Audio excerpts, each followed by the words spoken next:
Évidemment, l'Ukraine qui se retrouve aujourd'hui au cœur de la capitale en marge d'un forum sur la défense. Ils vont travailler donc à élaborer des garanties de sécurité que l'Europe pourra apporter à Kiev.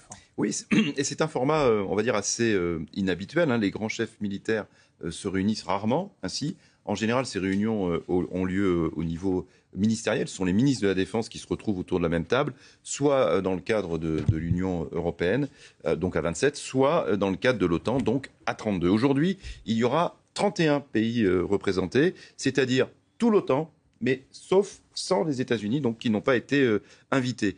Autre fait inhabituel, le président de la République, Emmanuel Macron, participera lui aussi, alors au moins pour une partie, à cette réunion. Alors que vont faire ces 31 hauts gradés? Ils vont passer en revue les garanties de sécurité qu'ils vont pouvoir apporter à l'Ukraine après un éventuel cessez-le-feu, ou mieux encore après un accord de paix. S'il s'agit d'envoi de troupes ou de maintien de la paix en Ukraine, eh bien on peut imaginer qu'ils vont faire un tour de table et chacun dira moi je suis en mesure d'envoyer 5 000 hommes, moi plutôt 10 000 hommes. Moi je ne peux pas envoyer des hommes, mais par contre je vais apporter un soutien logistique. Ce sera pour le coup une véritable revue des troupes de ce qu'il sera possible de faire. Est-on certain à ce stade que les garanties de sécurité, ce seront des troupes au sol en Ukraine? Pas du tout. En fait, on n'est absolument pas certain de ça. Pourquoi? Parce que la Russie n'en veut pas. Sergueï Lavrov, le chef de la diplomatie russe, a été très clair.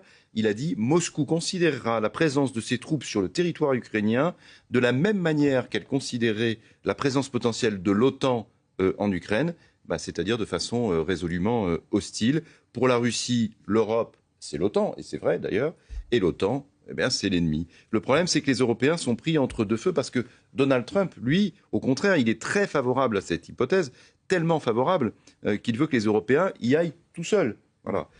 Sans les soldats américains. Donc aujourd'hui, à Paris, les chefs d'état-major vont peut-être devoir faire preuve un peu de créativité et élaborer d'autres garanties de sécurité pour l'Ukraine que le simple envoi, si on peut dire, de troupes sur le sol ukrainien. Et ces garanties de sécurité, François, elles interviendront de toute façon après la fin des hostilités. Oui, alors, et la fin des hostilités, on n'y est pas du tout. C'est d'ailleurs pour en parler qu'aujourd'hui, en Arabie Saoudite, à Jeddah, sur les bords de la mer Rouge, une délégation ukrainienne va rencontrer des responsables américains. C'est la première fois depuis le 28 février et depuis cette altercation, on s'en souvient, dans le bureau ovale qu'Ukrainiens et Américains vont se parler en face à face. Comme gage de sa bonne volonté, l'Ukraine devrait proposer une trêve sur mer et dans les airs. Et en même temps, pour montrer sa force, Kiev a lancé ce matin une attaque massive de drones sur la capitale russe. De leur côté, les Américains, eux, on le sait, veulent faire très vite. Mais les Ukrainiens, eux, ne veulent pas tout accepter. Ils ont encore une carte dans leur jeu. C'est la région de Koursk en Russie qu'ils contrôlent encore en partie. Ils ont d'ailleurs annoncé qu'ils allaient renforcer leur position dans cette région et ils veulent donc que ce soit une monnaie d'échange dans les discussions vis-à-vis de la Russie. Moscou veut d'ailleurs évidemment récupérer ce territoire avant que les vraies négociations de paix ne commencent. Donc aujourd'hui, les discussions qui vont se tenir simultanément sur les bords de la mer Rouge à Jeddah, mais aussi sur les bords de la Seine, ces discussions vont marquer le début d'un processus qui sera sûrement très long.